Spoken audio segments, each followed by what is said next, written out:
বিহারে ভোটার তালিকায় নাম রাখার জন্য প্রয়োজনীয় নথি পেতে স্বেচ্ছাসেবকরা সাহায্য করবেন, জানিয়ে দিল কমিশন। ভোটের বিহারে বিশেষ নিবিড় সমীক্ষা অর্থাৎ স্পেশাল ইন্টেন্সিভ রিভিশন বা এসআইআর এর কাজ চলছে।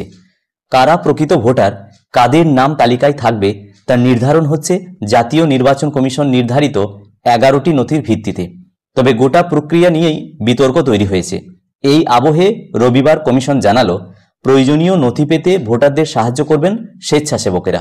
রবিবার এক বিবৃতিতে কমিশন জানিয়েছে, কোনো বৈধ ভোটার নিজের দাবি এবং অভিযোগ জানানোর জন্য 1 আগস্ট থেকে 1 সেপ্টেম্বর পর্যন্ত সময় পাবে। এই সময়ের মধ্যে তারা নিজেদের নাম পুনরায় তালিকাভুক্ত করার সুযোগ পাবেন।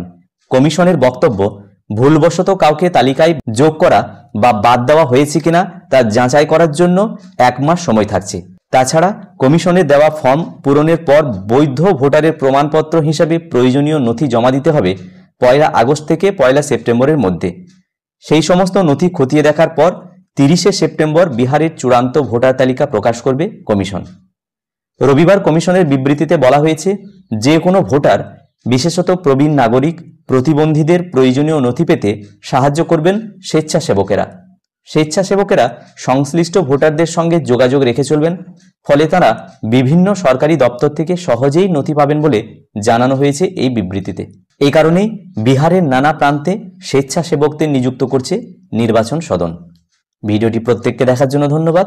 প্রত্যেকে ভালো থাকুন, সুস্থ থাকুন।